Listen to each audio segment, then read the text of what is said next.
Hi, I'm Allison, And I'm Taylor. and together we're the Anxiety Chicks. Each week, we will dive deep into a different topic about anxiety and the real life experiences we all go through, while giving you all the top tools and tips you need for your journey to recovery. Our degrees may say therapist and dietitian, but together we are just real chicks on our own healing journeys too. Join us as we take you from panic to power and reduce the stigma of mental health. Remember, you're never alone and we're all in this together. Hi, everyone. Welcome back to the Anxiety Chicks podcast. I'm Allison Sepanera. And I'm Taylor. We're excited to be back here today. We have a great topic that Taylor just thought of. So why don't you get us up to date? Yeah, so actually it's something I feel like I've been working through in therapy myself, so I thought it'd be a great topic to bring to you guys. I want to talk about something very specific kind of anxiety today. So not the panic attacks, not the daily constant symptoms, and like not where you feel like you're barely surviving, almost like where you feel like you've gotten to a place where you've come so far, you're proud of yourself, but you still feel, and I talk about this in therapy a lot, it's almost like this elevator music of anticipation or fear of I've come so far, but I'm almost absolutely terrified of going back to where I was, and just remembering almost like how traumatic it was for you and letting go of that bridge between where you are now and where you were. And so if you're listening to this episode, you might be feeling that way too, where you're like, I feel like I have such a grip on things. I'm doing really good, but I have this fear that lives in my brain of going back to that place. And I don't know, do you have clients that come to you and say that? They're like, I feel like I've made it really far, but I'm struggling with this anticipation of that trauma and that part of me I don't ever want to see again. And feeling that way was just so heavy. And yeah. Yeah. Oh, all the time. I've been seeing clients for years that have been diagnosed with anxiety disorders that still kind of come to that place. But the difference now is that the fear isn't as heavy because they have a really good toolkit and they know how to manage it. And they realize that when it comes to healing anxiety, it is more of a lifelong journey and less of something they're just trying to resist and get rid of altogether. And I think that's the biggest takeaway from what we'll talk about today is recognizing how this isn't something that defines you, and it's not something that you need to make like that even though you might kind of have something you're working on for most of your life, you are, right? We're all kind of evolving too. It's not even just about anxiety. We're all always evolving, and we're all getting older and going through adversity as we age all the time. So there's going to be so many different parts of life that are going to create certain anxieties for us. But if we have a really good foundation of what we can do to help manage our emotions through that, our deep fears, our deep worries, and we cognitively know how to kind of get through those moments. And along with a lot of those, grounding tools, techniques, all of the other stuff we talk about, then it can really be, that's like what rehabilitation looks like. And it can really be okay. I think what I'm referring to is like going through a super traumatic, like you don't always have to live in this super traumatic time with anxiety. Like when I think about, for me, it was like 2015, 2016, like I haven't felt that way or dealt with that. And I feel like I've come a long way, and I don't know and I don't think I'll ever go back to that because I've learned so much and I've grown so much, but it's this fear of going back there and feeling that again. And the thought of like, well, what if that does happen again? Like, you're not that logically you have all the tools now, about anxiety, how to handle it. Back then I was so clueless. I knew nothing. I didn't know what anxiety was. I didn't know what I was feeling.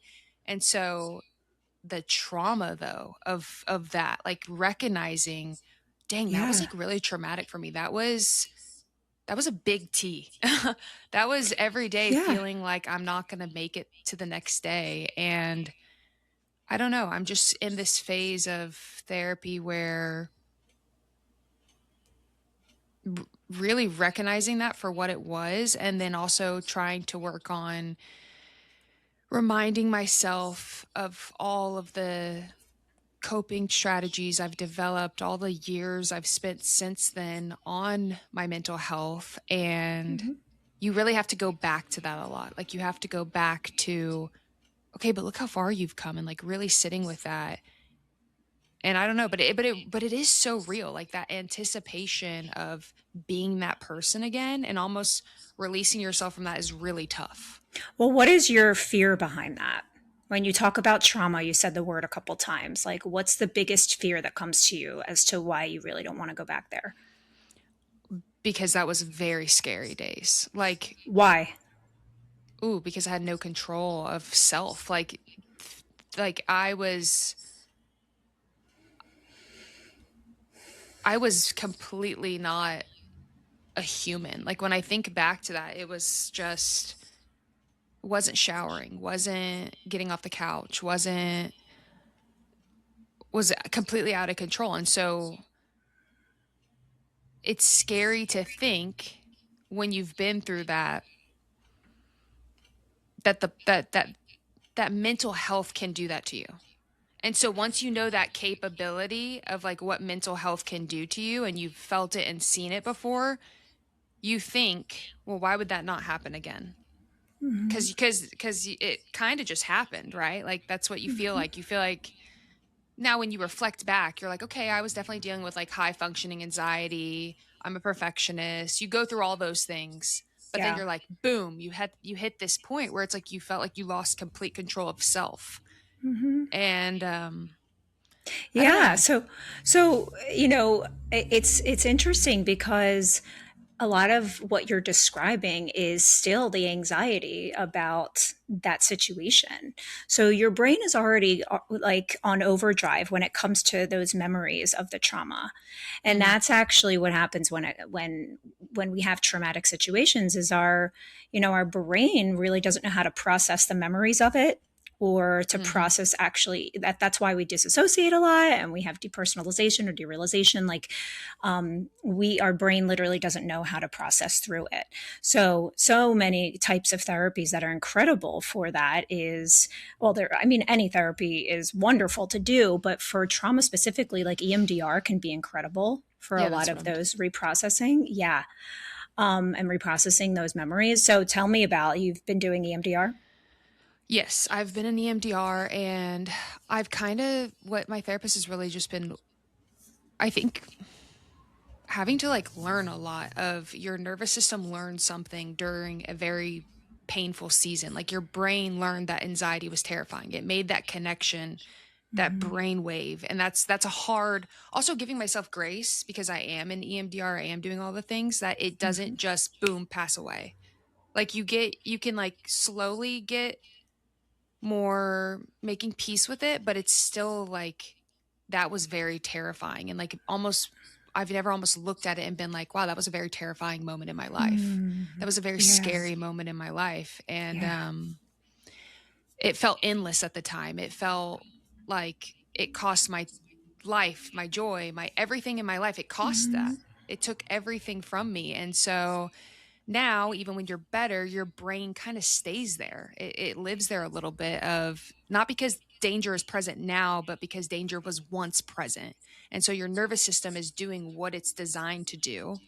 And that's to protect you from repeating that from ever happening again, because your body wants to protect you. And so it's very interesting Yeah. learning about just how our bodies, everything we do is to protect ourselves. But it doesn't Mm-hmm. feel that way when you're someone going through it. You're like, this doesn't feel like I'm protecting myself. It feels like Yeah. it's setting me up to just compulsively worry about it coming back. And now it's not compulsive, but you think about it a lot. I think anybody who has been through something traumatic, you think about, what if that happens again, and just trying to like make that pathway of being able to look at it for what it is and make peace with it. It's just very interesting. Well, and you just mentioned something, right? Where you just mentioned a thought that you had when as what you were describing, this whole process for you. And it started with what if, Mhm. right? And I heard you say a couple what ifs throughout you telling the story. And as, a CBT practitioner, but of course I'm integrative, I know a lot about some other modalities. Are your thought process is kind of stuck on that what if. And maybe it has been. Maybe I'm not, obviously not your therapist, but as I hear this, those are the types of thinking that are going to kind of set people up to without kind of doing the work to reframe and knowing that those thoughts are kind of at the forefront of your mind, especially when you have trauma, right? There's so many things that are connected to healing it and also working through it. It's not just, I mean, that's another thing. Someone wants just like A+B=C, like cure me of it. Mm-hmm. And that's just not how it works. So if you can identify, like, those are the most kind of more intrusive thoughts for you as you think about this traumatic memory, that it's like, well, what if, then you can kind of also work on reframing and rehabilitating yourself through the cognitive work. And I think that's all of it pieces together. And that's like the best recipe. So that's awesome that you're doing that. Yeah, I think something you just said, like even I think hearing the word trauma, when I thought about my mental health ever, I don't ever think I associated it with trauma until you go to therapy and you're like, oh, that was big trauma. That was a big deal. That really affected me. That caused a point in time of before and after. If you think in your life of something that happened to you and there is a before and an after of feelings, like when you really think about your life and you break it into pieces and you see there was these times in your life where, because a thing with EMDR is they make you build this whole timeline of your life, and they kind of just like listen to you and ask these questions, and they start seeing these patterns and moments in your life where there was you feeling this way, and then there was you feeling this way after X happened. And so, I don't know, it's just been very eye opening. And once you start looking into it, you think a lot more about it because you're focusing in on something. But I do feel like I am seeing it differently. Like I think that's the point of EMDR, is to be able to like look at the situation and not have a huge emotion to it, and more of just like, yeah, that happened and I went through that and I can make peace with it and I can kind of just feel Mm-hmm. neutral to it. Not Yes. I'm in this absolute fear that it'll happen again. It happened to me. It doesn't have to happen again. I'm in this place now where anxiety might show up in my life, but not in the same power. I've learned so much. You have to remind yourself of all the things that you've educated yourself on and how much work you've put into yourself, and the trust Yes. you have in your body, the trust you have in your coping, the trust you have in Mm-hmm. the things. And yeah, it's a lot of self-talk like that. Right. Yeah. Yeah. And essentially, when you're doing that self talk, you're changing your brain, right? Mm-hmm. You're kind of rewriting a story, but you're not invalidating it. Mm-hmm. Right. So, um, something that as you're talking too, is like, it sounds like you're being so much more compassionate with yourself through this, Yeah. which is a Yeah. huge piece of this. A lot of people come in and see me for trauma work or anxiety disorders, panic attacks, and there's so much self-loathing that people bring in, and they Mm-hmm. just feel like there's something's wrong with them. They feel like they're just a terrible person. They're not understanding why their brain is like that. They hate themselves for it. They talk to themselves so negatively and horribly. And literally, a huge part of the work that I do is helping clients with that self compassion and self worth and grace. And the words that you say to yourself is so powerful. And we forget that so many times. No, you're so right. Because I did used to say all that stuff. And I think Mm-hmm. when you say all that stuff, you reaffirm all of those neural pathways in your brain. You affirm that something is wrong with you. And so that's why this happened. And it's going to happen again because you're just messed up. And yeah, there is so Yeah. much to self-compassion. And it's funny, I just did a chapter on that in my therapy. And in my head I'm thinking, I don't need that. Like I'm so nice to myself. And then you're going through it and you're like, oh, whoa. I say a lot more in my brain than I say out loud about myself. Like I feel like I've gotten better at in situations. Sometimes Yeah. when you feel uncomfortable, you put yourself down. Do you know what I'm saying? Yeah. Well, if you think Like, about it too, the way that you were just describing trauma, it sounds like the old version of you was minimizing it and thinking that wasn't yes. traumatic. Yeah. And that's really unkind to do to yourself, because Yeah. trauma in and of itself is just an emotional and physiological response to some big experience that is so overwhelming to your nervous system. You can't cope. Your body feels unsafe. You feel powerless. You feel alone. You feel unsupported. And doesn't matter what the experience is. That's how your body feels and how it reacts to it. And so if something has happened in your life like that, it's traumatic for you. So, It's funny you say that because when we did the like timeline of life, it's actually EMDR is very interesting. So I'm 30, mhm, so we did 0 to 5, 5 to 10, 10 to 15, 15 to 20, 20 to 25, 25 30. And in those we got a paper, drew a line. On the left side you write all these good things you remember about those times. On the right side you write all these things that you just feel like that didn't sit well with me or that kind of affected me. That still sticks with me. And you really look at these patterns. And it's kind of funny because I was talking through some of the fears I have and some of the things that I think about. And I think, like, why not me? Like when I see someone with cancer or someone going through something really hard, I'm such an empath that I feel like, why do they deserve that and I don't? mhm, Like why do I? And my therapist literally looked at me and was like, "You don't think you've gone through anything hard? Is that what you're telling yourself? You're telling yourself that your life's just been easy peasy and that everybody else has it hard. Why did they deserve that?" And like when she said that, I was like, "Dang, you got me." Because a lot of times we think, I mean, I'm very blessed, like we are very privileged. The fact that we have a podcast like this and we get to do this and we're privileged, but that doesn't mean that I haven't just because I had loving parents growing up, a house, food to eat, like it doesn't mean that I didn't experience things that really messed with me. And so when I sit back and I think, well, that person doesn't deserve that. Like all they've been through and they're dealt that card, like I don't understand. And so that's where my brain goes, well, why not you? Why would that not happen to you? And so I don't know, it's just the thinking process and the way that thoughts connect and how you find out from just like looking at past thoughts and past patterns why you think that way. It's so interesting to me. And that is really one of the things I have left is like, I feel like I've come so far with panic attacks. I've come so far with silly like worries and stuff like that. It's just that elevator music that's like, ooh, but we could go back there one day. We could have that happen again. What if you just lose your life and you lose control? And yeah. yeah, I think the final piece of that is also making peace with the fact that, yeah, that could happen again, but you're not that person again. You're a Yeah. totally different person. So if that does happen to you, it won't be as bad as it was. And guess what? Yeah. You made it through that. So you can make through it again. It sucked, but you're Yeah. capable.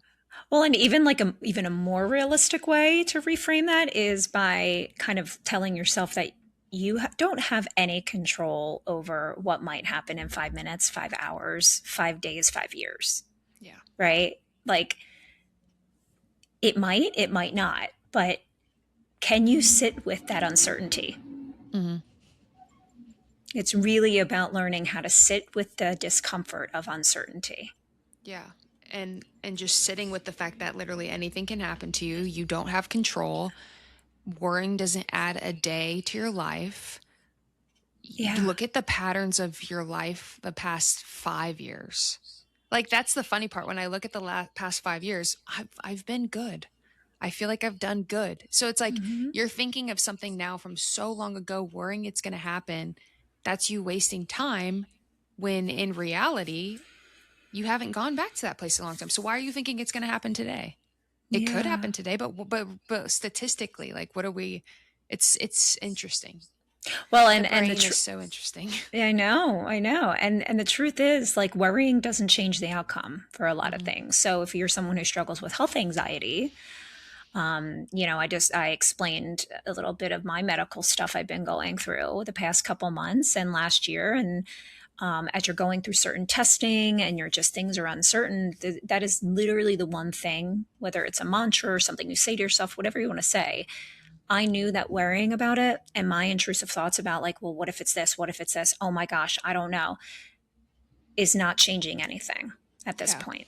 It's not. So that really, really helped ground me, because when I was with my family or doing something that I would normally think is fun, if I didn't have this hanging over me, I allowed myself to have fun doing it, knowing that in my thoughts, maybe, in the back of my mind, were like, well, you have this test coming up, you might get a positive thing, you might get a this, and you might get that.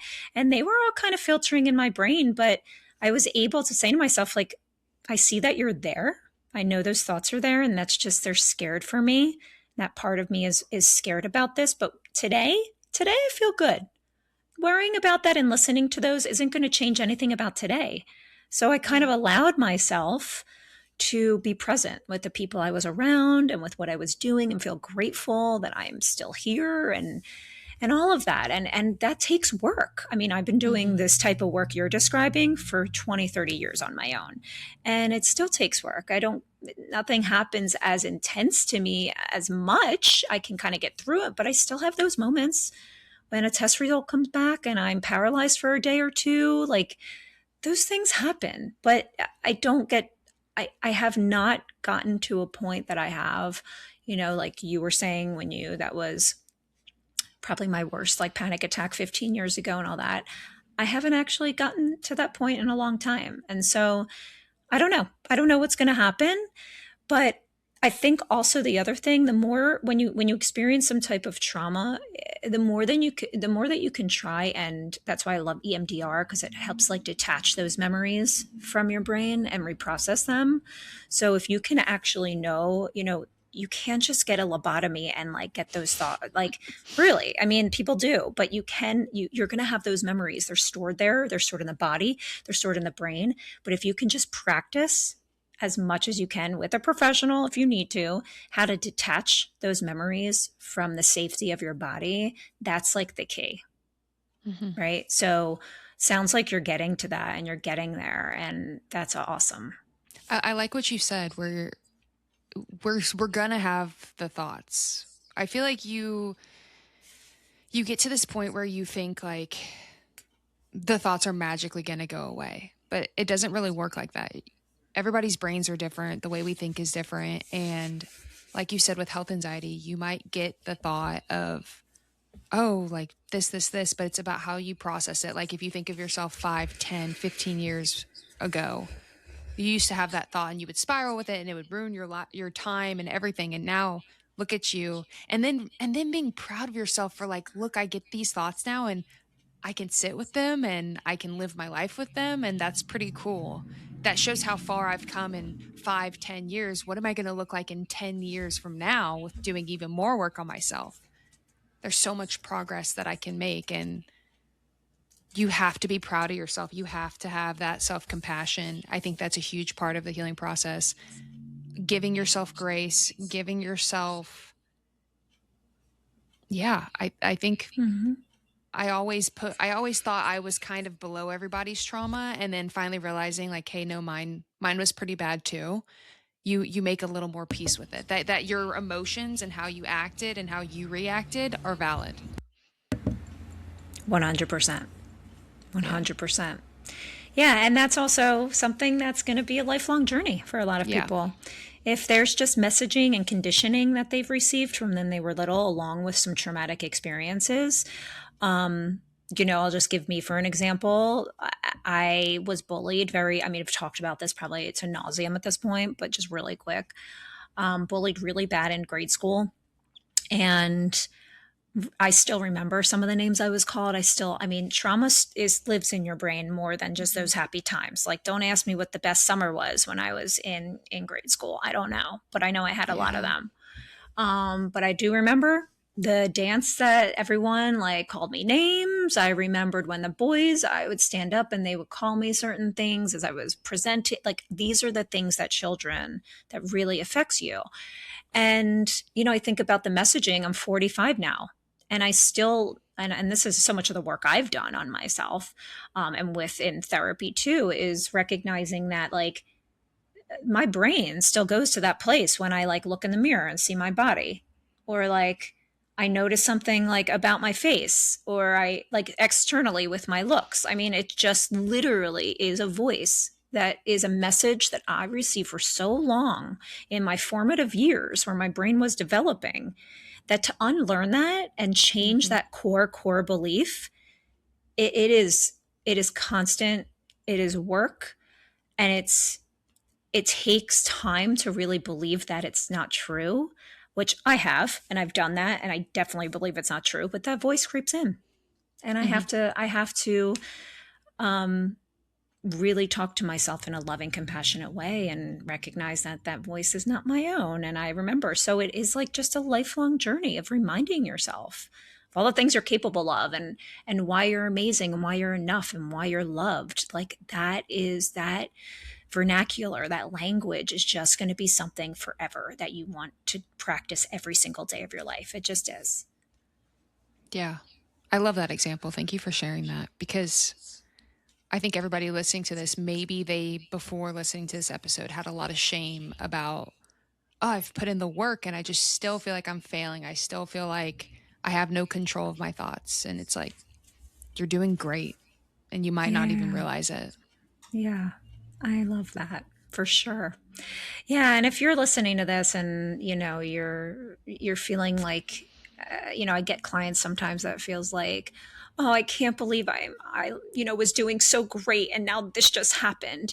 And a big measure for a lot of my clients that I see that they think that they're regressing is that they have a panic attack again. Oh my God, I didn't have any for so now I had a panic. I'm horrible. I can't believe I suck. I'm like doing so bad. And then all of that criticism and negativity comes back because of something that happened with their body, and their body responded in a way. And I sometimes say to them, do you feel like would you choose to have a panic attack? If you had control over it for real, with your body and your brain, would you choose? Like, no. And so have to educate about the physiological piece of a panic attack and why that happens and all of that.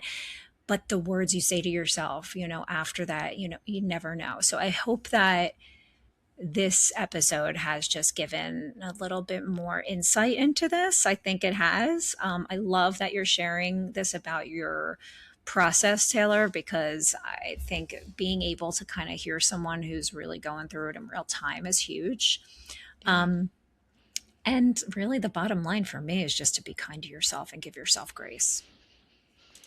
Yeah, I think that it's very interesting that there's chapters to healing. So back when it was really bad, that chapter wasn't about self-compassion. That chapter was about survival. And so the healing journey is very interesting, but the more you really, really take the time, and it's not an overnight change, it's a very slow progress sometimes. But if you devote that to yourself, you will reap the benefits. And I truly believe that. The more you deny trying to help yourself, trying to learn, trying to grow, the longer you stay in those pathways of thoughts and beliefs. And the longer you stay in those pathways of thoughts and beliefs, the harder it is. And that's something I'm learning too, is like I fought a lot of living in distraction almost to like not think about things. But that didn't change any neural pathway for me. That just kept me kind of in that loop. And you have to give yourself grace for that too. The fact that like, hey, I spent kind of like 8 years with these thoughts. You think it's overnight just going to go away? No. Oh my Like, gosh. it just doesn't work like that. Listen, we can go through, oh my gosh, my whole opinions on all of like the good and maybe the not so good of all of the information we get now so quickly, and how social media is, and how there's so many people just saying do this and then this will happen, do this and then get your anxiety to go away like right away. And it's very nuanced. It's just not like that. But there are so Yeah. many wonderful tools if someone's having a severe panic attack that can kind of help regulate. But it's not just like A plus B equals C. Like I said before, Right. you're not gonna, I can see Susie and say, okay, take a sour gummy. Oh my God, panic attack, it'll help you. And then I'll say that's the same thing to Joey. And he's like, what is this? This sucks. No. And Susie's like, wait, it helped me. I mean, it just really varies. You have to find what works for you. And that goes with medication, that goes with the therapist you see, that goes with the doctors you see, that goes with any kind of techniques and tools or therapy modality you do. Everyone's going to respond differently, and it's just trial and error. And that's the part that actually is more frustrating than anything, is like trying to find something that finally works for you, you know? So Yeah. I think the biggest takeaway is just try. Even keep when you think going. nothing's going to work for you, just try. Keep going. And just keep trying new things, because you don't have to live in those neural pathways forever.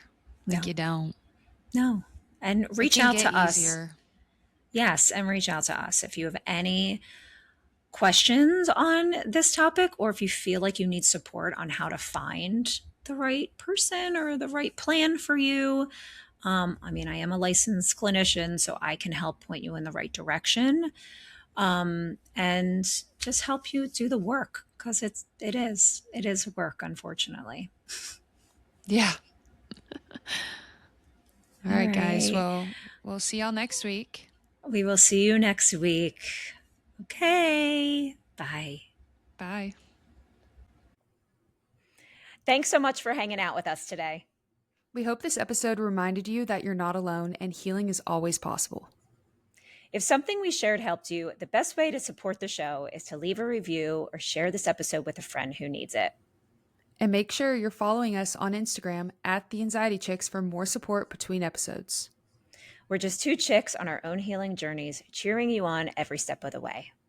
Until next time. Take a deep breath. You've got this.